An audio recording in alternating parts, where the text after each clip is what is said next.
Hello, it's Chris.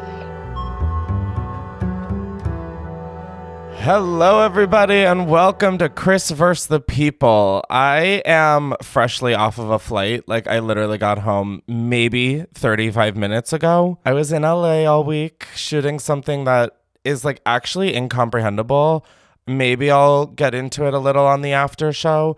But this is the last chance I had to record, so we didn't miss a week. So everybody say thank you to Justin, our editor, for being a trooper. All that being said, because we are going to have a little bit of a shorter episode this week, but I made sure that this episode is still juicy, honey, okay? Like apple right off the tree, peak season, you know? I don't know when peak season for an apple is. Maybe October? It doesn't matter. We're getting off track. But for today, we're going to hear about an after dark story that involves the ocean and alcohol. And then we're going to hear a wild Christmas Day tale in a Waffle House that takes a turn. And then we're going to finish it off with someone who was involved with Ted Bundy. Yes, that Ted Bundy. So I told you I'm going to try and make this episode juicy. That apple. Mid-October, you know? Exactly. Now, if this is your first time tuning into Chris vs. the People, welcome. Be sure to subscribe wherever you get your podcasts. And if you like video episodes, subscribe to our YouTube channel. We just hit 23,000 subscribers. Oh my God. I want to hit 100 so I can get a plaque for this fucking show. Do you know how gaggy that would be? So send this episode to 5 of your closest friends and then comment squiggly so you're entered to win. I don't know what I'm talking about. I'm literally so tired. It's actually insane. Now, as always, after every episode, we will be doing the Chris vs. the People after show over on my Patreon, patreon.com/Chris Clemens. All of the links are in the description for anything you might want or need. And that being said, let's get the hell into it. What's up, Isla? Welcome to Chris vs. the People. You are going to be telling us about a stupid thing that you've done that involves the nighttime and the ocean and alcohol. Yes, it was not my finest moment, for sure. And you know what? At least you're able to look back and call into a podcast and reminisce about it, you know? Exactly. Entertainment for all. Exactly. When was this? So this was actually just in September. Got it. So this is like current history. This is still unfolding, this story. Yes, it is. Unfortunate. Okay. And what happened? So I was on my first ever trip with my boyfriend, like my first ever big trip with him. And so we went to Portugal. Wait, how old were y'all? We're 23. And you just went to Portugal? Is this what straight people do? Are you straight? Yeah. Oh my God, is this what straight people do? Like at 23, they just go on vacation with their significant other to Portugal? That's fucking hot as hell. Good for you, girl. 23, I could barely buy groceries. We're both nurses, so it's like really easy to take time off just because with shift work and stuff. Okay, well, you don't have to brag. And we were like, fuck it, let's just go to Portugal. Love that. So we went to Portugal and we booked this like kayaking excursion because we were on the coast of Portugal and there's these like cool caves and stuff that you can kayak into. So we were like, oh my God, so fun. Narrator, until it wasn't. Yeah. So it was a double-seater kayak. So already my family was like, oh, what a fun test of your relationship because we're going to have to paddle together. Did your family fuck with him? Oh, yeah, they love him. Oh, okay. Are you still with said boyfriend? Yes. Oh my God, wait. How many years into your relationship was this Portugal trip? So this Portugal trip, we've been together for about 4 years, but we haven't gone on any big trips because we just graduated university like a year ago and stuff. Okay, period. So this happened. Yeah. I'm using the mental math that it happened in September. Okay. Yes. So you book this kayaking trip with the caves and your family thinks that this is clearly top shelf comedy. And yes, absolutely. I'm assuming this did test your relationship. Yes. Not the All right, so what happens after you book this? Okay, so the night before our kayaking excursion, it's booked for 1 p.m. So we're like, oh, we can go out and we'll be fine by then. So we go out the night before, we go bar hopping, and we were at this bar that was serving like €1 shots. And we were like, okay, No. absolutely. My face during that was like, okay, absolutely. Yeah. And when you're 23, that is the dream. Yeah, so can't say no to that. How many shots did you guys end up having? Oh God, I don't even know. We thank God the bar was only about 5 minutes away from our hotel because I don't even know how we made it back, to be honest. Oh my God. Isn't that scary? Like you could have easily been like Gone Girl 4. Yeah, in a foreign country, just... When I think about the time that I studied abroad in Europe, I should think about that a lot more because I should feel very grateful to be sitting at this table in my basement recording Chris vs. the People. Let me tell you. Yeah, definitely not our finest moment. So I'm going to just jump to conclusions that you guys blacked out. We wake up the next morning. We're super hungover, obviously. But I'm not like puking or anything at this point. Actually, okay, we'll get there. But I'm like, okay, I just have a headache. He's like relatively okay. He's like, I'm a little nauseous. I have a headache, whatever. So we go get lunch. We're like, maybe we'll feel better with some food in our stomachs. And then we make our way down to like the beach to go on this kayaking excursion. And it's like a group activity. Like a group as in like you and strangers or like an organized group of you and friends? No, us and a bunch of strangers. Oh my God. Okay. Waking up nauseous was the sign to not do this. I know, looking back. Like I can barely like get to my first floor and order a coffee when I'm hungover. I cannot believe that you guys were like, yeah, you know what? Let's keep the kayaking on the Cal. So we're getting like set up and everything. There's about like, I think 8 groups of 2. So there's about 16 of us and like all ages. There was like these like older couple. They were like insane too. They were doing better than us. So it was kind of embarrassing. Well, I don't think that they were like pounding €1 shots the night before. I mean, granted, I don't know them, but like, listen, I don't think these elderlies are tossing them back. I don't think so. But we're standing there and the instructor is like, okay, the ocean's like really rocky today, so it might be a little bit scary. So it's like really important that we stay as a group and like all this stuff. Okay, and that is sign number 2 that you should not be doing this activity today. Oh, God. And it's like, I don't know what this is in Fahrenheit because I'm Canadian, but it was like 35 degrees Celsius. The sun is just like beating down on us. Like it was so bad.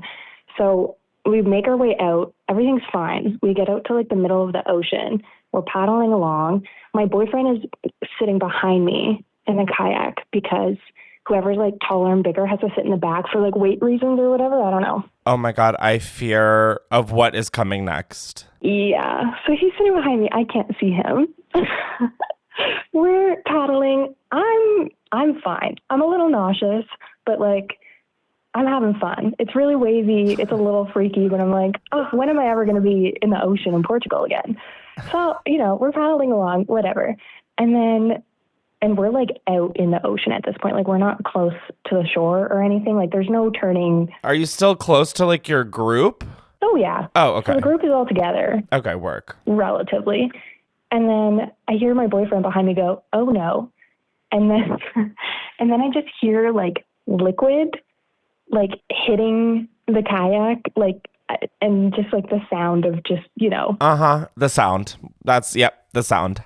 And oh my God, I was like, there's no way that this is happening right now in the middle of the ocean. I turn around, he's leaning over the side. Thank God. Like he got a little bit on the kayak, but he managed to like lean over the side and he's like projectile vomiting into the ocean. Oh my God, I thought he was going to be throwing up on you. No, thank God. I probably would have, I don't even know what I would have done. That would have been bad. No, you would have gone back to your family and said, okay, you were right. The 2-person kayak tested our relationship. Yeah, it got like on the kayak a little bit. That's okay. You can hose it off.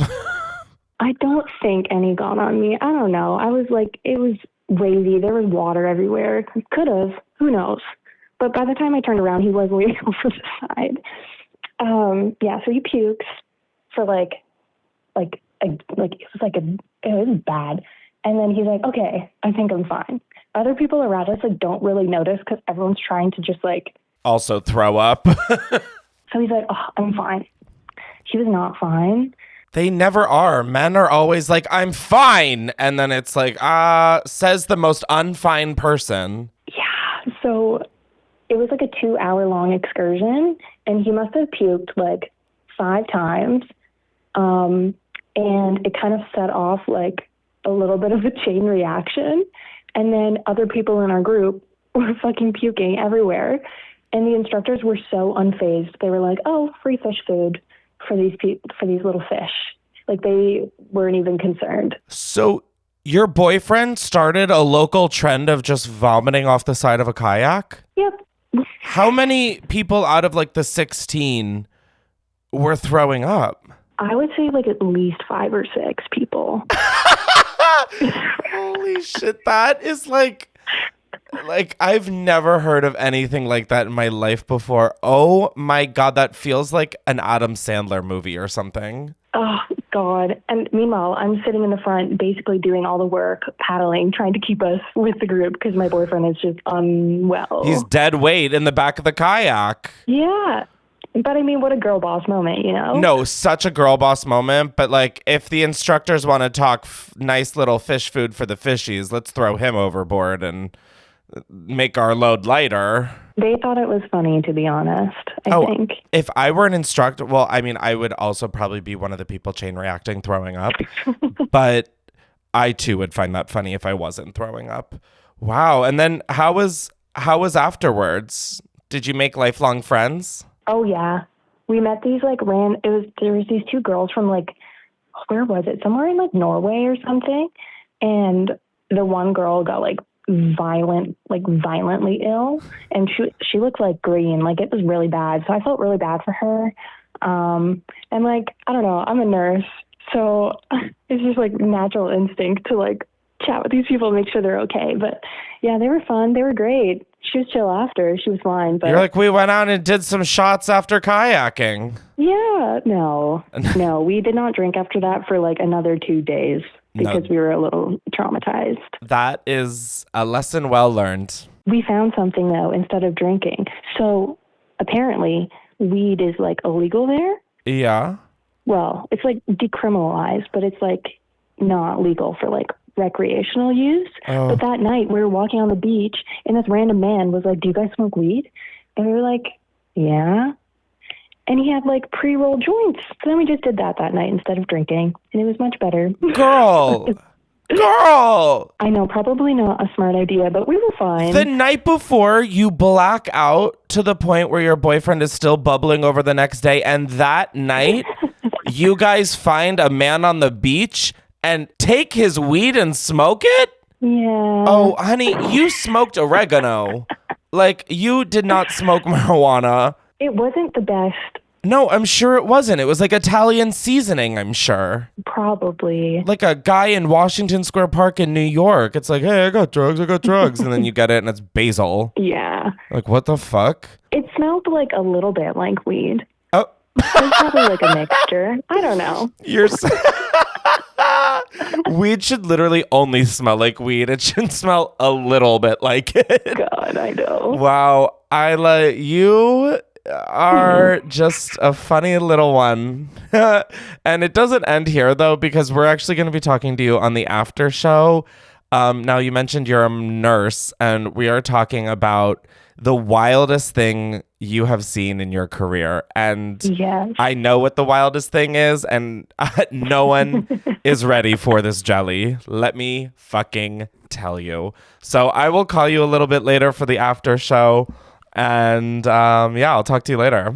Sounds good. I'm so excited. Alrighty, bye. I'm nervous. Alrighty, I'll talk to you later. All right, bye. Thanks, Chris. Bye. Okay, guys, that one is on me. I think if you're watching the episode, you can see it in my face the moment I realize that story had nothing to do with at night. It was they were drinking the night before. Yeah, literacy is one powerful tool, guys. And it's a tool that is missing from my little Bob the Builder carpenter belt. Okay. Now, before we carry on with the rest of today's episode, I'd like to thank Uncommon Goods for sponsoring. Y'all, the countdown is officially on. Holiday shopping season is officially here. Now, Uncommon Goods takes the stress out of gifting with thousands of unique, high-quality finds that you won't find anywhere else. One of the biggest, if not the biggest, reason I love Uncommon Goods is for home decor / gifting home decor. I have found so many one-of-a-kind and in some cases customizable, which makes any gift that much better. But you can find such unique things for people's spaces that really feel like it was made for their space. For example, last Christmas, I got my brother this amazing set of coasters that I've never seen anywhere else. It was so genius. They were these circular marble coasters that look like baseballs, and the resting thing for them is a baseball glove, and you can customize the team logo. I mean, are you kidding me? I look like I actually know something about sports. And also, many of the things that I find on Uncommon Goods are crafted by independent artists and small businesses, which just really makes that gift feel even more special for the person receiving it. Uncommon Goods truly has something for everybody. No matter who you have on your list, from moms to dads to kids to teens to dogs to sports fans to movie buffs to history nerds, there truly is something for everyone on your list this holiday season at Uncommon Goods. And as if it couldn't get any better, with every purchase at Uncommon Goods, they give $1 to a nonprofit partner of your choice. And with this, they've donated more than $3.1 million to date. It just feels like, especially in this day and age of giant corporations and everything feeling so unoriginal, there are just a plethora of things at Uncommon Goods that you will find and people will absolutely adore. So with that being said, don't wait. Cross those names off your list before the mad rush. To get 15% off your next gift, go to uncommongoods.com/Clemens. That's uncommongoods.com/Clemens for 15% off. Uncommon Goods, baby. We're all out of the ordinary. Once again, thank you for sponsoring, and let's get back to the episode. Anyways, we are moving on to our next caller. Hello. Hi, Dane. How's it going? It's going. Totally. I feel that one just in my soul. It is going, period. Now, I hear you have a wild story for us. Oh boy, do I have a good one for you. Trying to think of how I want to start this. How long ago? Here, we'll start. How long ago was this? So I was 18. I'm 22 now. So about 3-4 years ago. Okay, thank you for doing the math. I was literally not able to do that one. I'm shocked I was able to. Okay, so you were 18 when this went down. What exactly went down? So to kind of preface with this, when I was 18, I started taking pole dancing classes. Period. And fell in love with the art form. And while falling in love with the art form, I was like, I want to see where this really came from. So I started going to strip clubs. And where I grew up was right on the Maryland-West Virginia border. Whoa. What are the strip clubs like on the Maryland-West Virginia border? Oh my God. I mean, who needs AI? The pictures that my mind is making right now is wild. Now, I do have to ask, are you going to them as a visitor or working? So I actually went as a visitor. Okay. Or what? Not visitor is not the right word. What is it? Like a attendee? Like a customer? A customer. Yes, a customer. That is literally the simple word that my stupid fucking brain was trying to think of. So I was a customer. And as I kept going, because I was the only gay there, I wanted to out-gay myself, and I would wear my stripper shoes to the club, and I got known as Heels at the bar. Okay, iconic nickname, obsessed. Yeah. So I started to become friends with all of the dancers, and fast forward to Christmas. Spend the day with my family, whatever. And I get this grand idea. I'm like, hey, the girls are working tonight. Why don't I go to the club? So on Christmas Day, just to be clear. Yes, Christmas Day. That is beautiful, as Jesus would have wanted, probably. Yeah.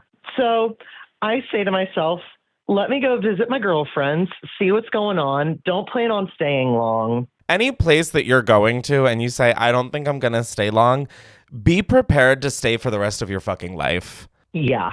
Oh, yeah. Is that what happened? So that's exactly what happened. So I get to the club.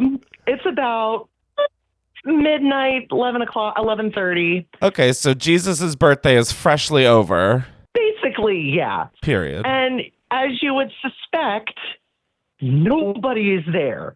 It's just the dancers, the bartenders, And heels. and me, yeah. And maybe some like old seedy dude sitting in the corner trying to get his rocks off because dude probably don't have a family. Oh my God, I hated that phrase. Trying to get his rocks off. Oh my God. Is that a phrase? I think so.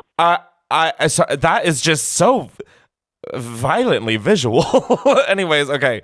There's some seedy guys getting their rocks off. Rock on with your rock off. So I come in. I'm friends with all the girls. We're spending the whole night together, having a good time. Because there's nobody in the club, I'm like sitting up there and I'm like, go up and do this trick. And then I would go, you're doing it wrong. Get down, do it again. And sure as shit enough, these girls would do it. And they hated me. They called me the Abby Lee Miller of pole dance.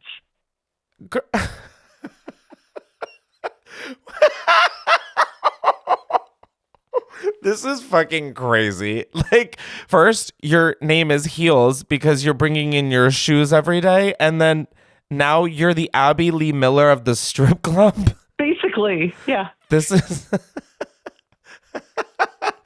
Oh, God, I love the way you're telling the story. God, is it good.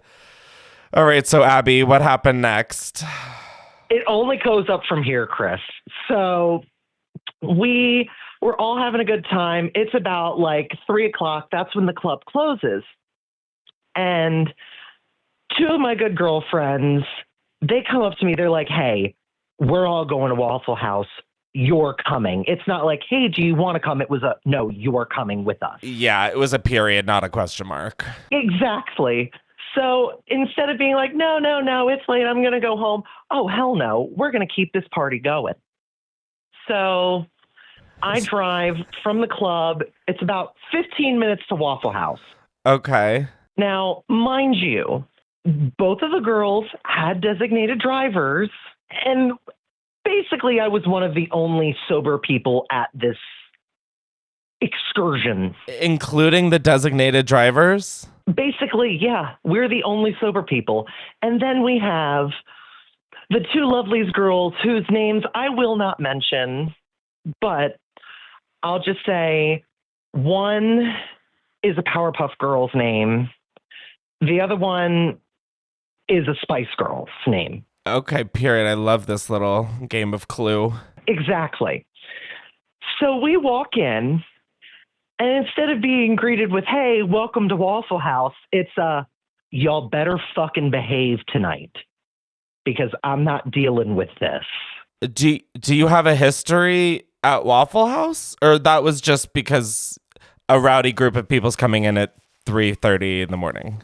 So I am not the one who has a history. It's my two girlfriends who have a history at this Waffle House. What the fuck did they do at a Waffle House? Something tells me they didn't pull a Lana Del Rey and throw an apron on. No, well, it's about a week before this happens. They went out after work, and I guess something happened. And they guess the two girls were mad at each other, and somebody got their head slammed up against a hand dryer. But then they started making out with each other. That whole story is a blur. But those are the bits that I remember hearing. Right.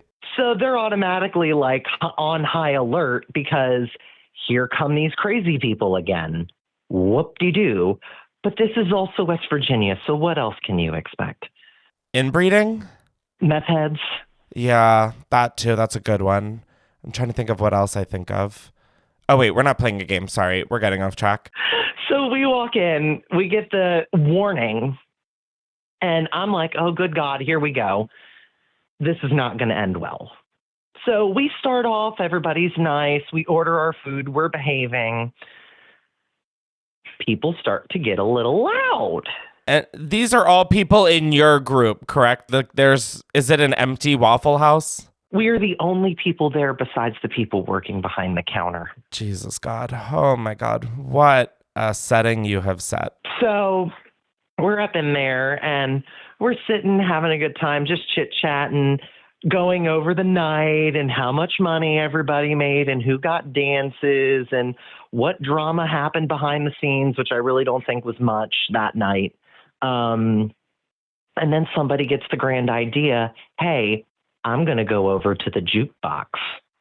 Well, that person goes over. I don't remember exactly what the song was, but I feel like it was along the lines of Back That Ass Up or something wild. Back that ass up at 4 a.m. at a Waffle House truly could send me into psychosis. The day after Christmas, mind you. Yeah, no, literally December 26th. So we start getting loud again. We bring the strip club to the Waffle House. Oh my One God. person's on the table dancing. Another person tries to get up on top of the counter. And I shit you not, those people said, you need to sit your asses down. This is your last warning. Suddenly my mouth has a zipper and a lock. Zoop. Yep. I was like, okay, I don't know these people. I am not a backcountry. Not you throwing your friends under the bus. I am just guilty by association here. I just want to eat my waffle and leave. Don't we all? Don't we all just want to eat our waffle and leave? So that basically, that's where that ends. We all sit down, we do our thing, we finish our check, they got a decent tip, we leave. You think the night ends there, but surprise, surprise, it does not. Why? I get invited back because the one girlfriend says, hey, we have a Christmas gift for you at our hotel, the Motel 6 that's right next door to the Waffle House in West Virginia. Okay. Yeah, I go over. Bitch fucking lies. She just goes, oh, I just wanted you to see the Christmas decorations that we made in our little motel. Oh, that's so wholesome. It was cute. It was very cute. And then we all smoked the bowl together. And then her boyfriend stole my bowl, and that's pretty much the end of the night. Wow. So you guys didn't get kicked out of a Waffle House? We were pretty close to it. No, you were pretty close. I'm proud of you guys. Wow. Have you been back to that Waffle House? So, no, I have not been back to that Waffle House since that incident. Mostly because you're probably on the no waffle list. Yeah. I have now since moved from that area, and I have not been to that club probably in, it's been about 2-3 years. Oh my God. Heels needs to get back and strut your stuff. I've always said that I want to get up on that stage and do my thing, but this is in West Virginia, and I don't feel like getting lynched. So, well, yes, wow, woof, that really, we're ending on a West Virginia note. Whew. Yeah.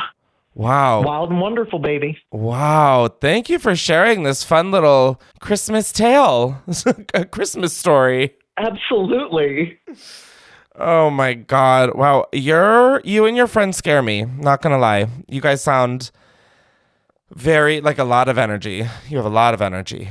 Oh, yeah, we definitely are. And that's just the strippers. I'm also a drag performer, and those bitches I feel like can be a little bit more tame, surprisingly, than the strippers.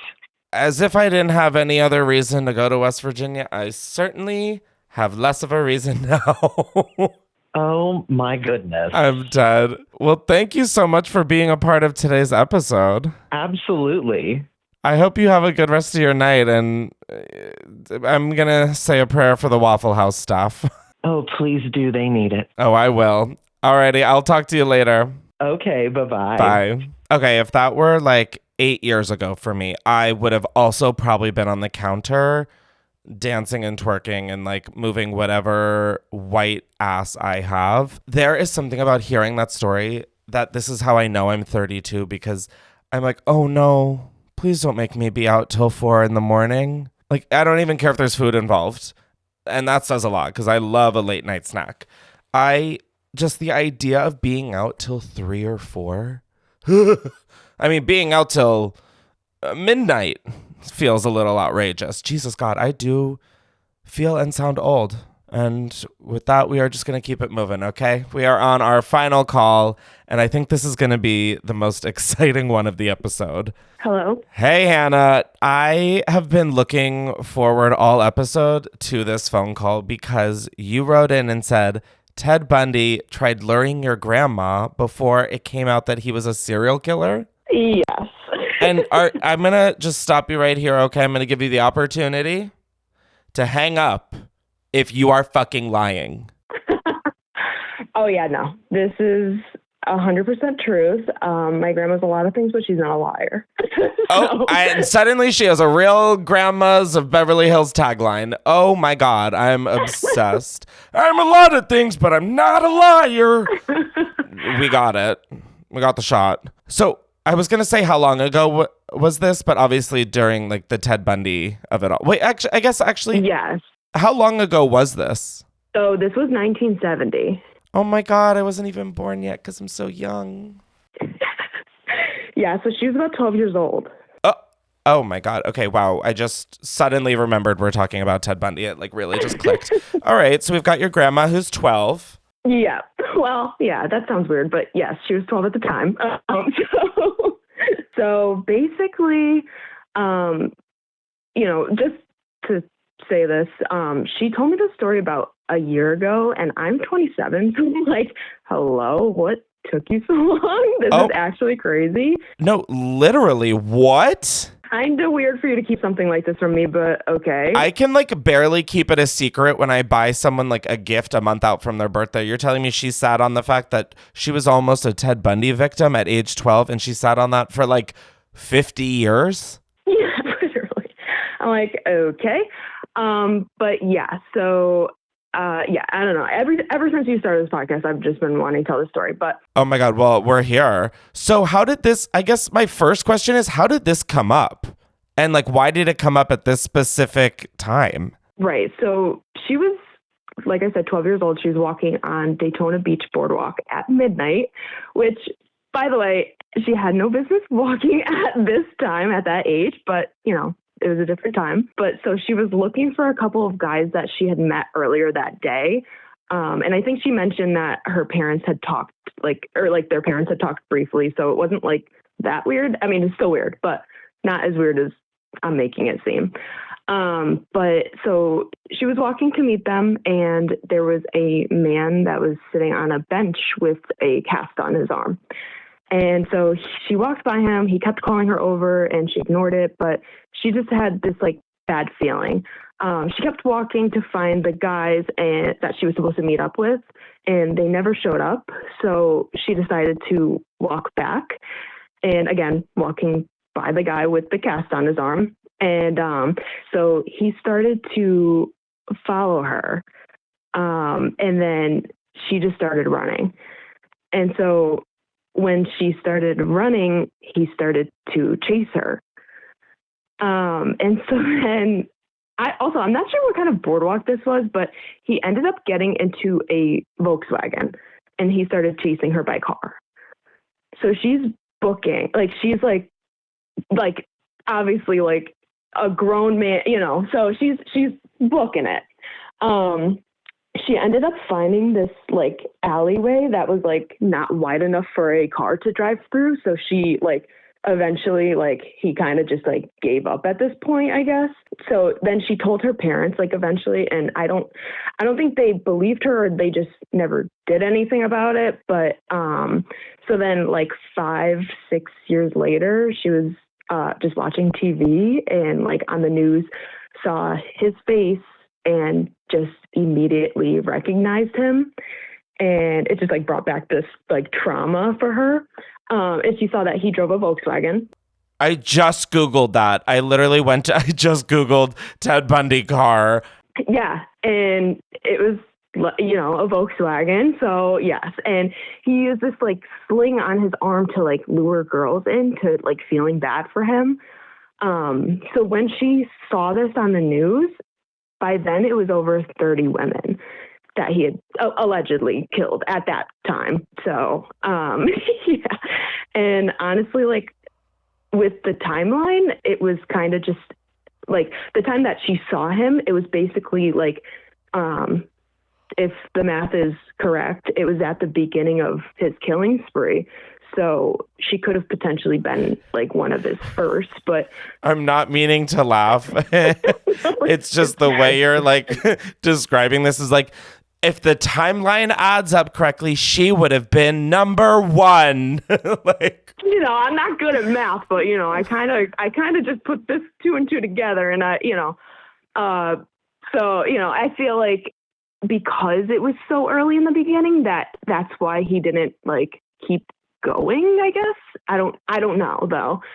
But yeah. Okay, so grandma sits on this fat fucking secret for however many years. What prompted her to bring up the fact that this happened? Literally was just telling her about my vacation at Daytona Beach, and yeah. You're like, okay, I went on a really cute vacation to Daytona Beach, and she's like, do I have a Daytona Beach story for you? Yeah, literally. She's like, oh, by the way, actually, that just reminded me. But yeah, so I was like, you know, understandably super shocked when she told me that, and I was like, what? Like, no, like major what? Yeah, like, have you gone to therapy for this? I don't know. Oh my, like, I mean, like, okay, the Ted Bundy of it all aside, the fact that your grandma at age 12 was chased not only on foot, but by car? Yeah. Yeah. The way I would become a recluse little hermit. Yeah. I don't even know like how she recovered from this. Like, how did she even go back outside after that? I don't know. Oh my God. Whoa. Like, I always think it's fascinating when people are like, oh, you never know if you encounter a serial killer. And it's like, to know for a fact that you did. Your grandma seems super chill about this. And I know it's been a couple decades, but huh? Yeah, she's super chill. She, yeah, so she definitely, yeah. She gardens, so if that explains anything. Did you watch like any Ted Bundy like docuseries with her or anything? No. Oh my God, girl, smoke a fat one and sit her down on the couch. Or maybe don't. Is that torturous to do to her? Well, I mean, it might be fun. It might be a fun little, I'm like, yeah, like get together. Get a little woozy, sit on the couch and like, oh my God. I guess that's like, it is obviously really sad and not funny to joke about, but also like, holy shit. She like knew the lead of the docuseries. Yes. Yeah, I don't know. This is like crazy. I was super shocked. And like I said, like as soon as your like podcast started, I was like, oh my God, I have a perfect story. Like, this is insane. No, you have a perfect story. What I'm instructing you to do, because you have homework now, you need to sit your grandma down on camera and ask her every detail about this, because like this, I don't want to say is iconic, but like that is like unreal. I would love to, honestly. Like, I was like asking her for the story and she was like, why? And I was like, I just wanted to re-hear it. And I was like, bitch, what do you mean why? You were almost victim number one of like one of the most famous serial killers. You're like, oh, why? Oh, yeah. So anyway, yeah, I was just, walking down the boardwalk. Like, oh, okay. Like, all she took from that story is she's like, I'm fast as fuck, boy. Literally, like, how did you even outrun a grown man, let alone somebody in a car? I don't know. 12-year-olds have like energy for days. I'm not surprised that she was able to outrun an older man in a sling. Yeah. Wow. Thank you for sharing this little nugget of family herstory. Of course. If I had more, I would love to share. And honestly, like, I wish it was about me, but at the same time, No, it's like you get like the flex of being able to tell the story, but not having had like lived through it. right, exactly. I get that without the trauma. And that's called reframing the narrative. Oh, grr. Yeah. Oh my God. Well, thank you so much. And I will talk to you later. Don't go to Daytona Beach anymore. It does not, I don't see it for you. And not at midnight and not at 12 years old. And not in 1970. Well, yeah. That one's kind of important. Yeah. Well, Hannah, I will talk to you later. Have a good rest of your day. And yes, thank you so much for having me on your podcast. Oh my God, thank you for being a part of it. It honestly feels like I'm talking to a friend. Like, it feels like I've known you for so long, and now I finally get to chime in. So it's amazing. Oh my God, that is so sweet. The honor really is all mine. I'm just like a nosy little bitch sitting at a fake poker table. I love it. Me too. It's my favorite part of my Tuesdays. Oh, thank you so much. That means so much. And I hope you have a happy Tuesday. Thank you. Bye. Bye. I hope I wasn't like glorifying that too much, but like that really is like it to me. Okay, this is how my brain sees it. And I don't know why I'm explaining this because everyone's like, Chris, just end the fucking episode.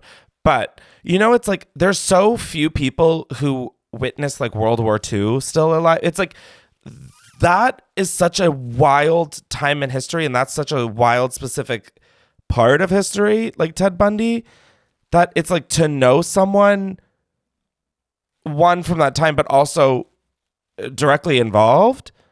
Gaggy McGuire. Anyways, that is the end of today's episode. Like I said, it was a little bit shorter, so if this is your first one, we have plenty of episodes for you to go enjoy. Now, as always, be sure to rate Chris vs. the People 5 stars and leave a review on Apple Podcasts or Spotify. It helps us out greatly. And be sure to subscribe so you don't miss another episode. However, right now, I am heading over to Patreon for the Chris vs. the People after show. So if you're not going to be there, I will see you next week. Bye.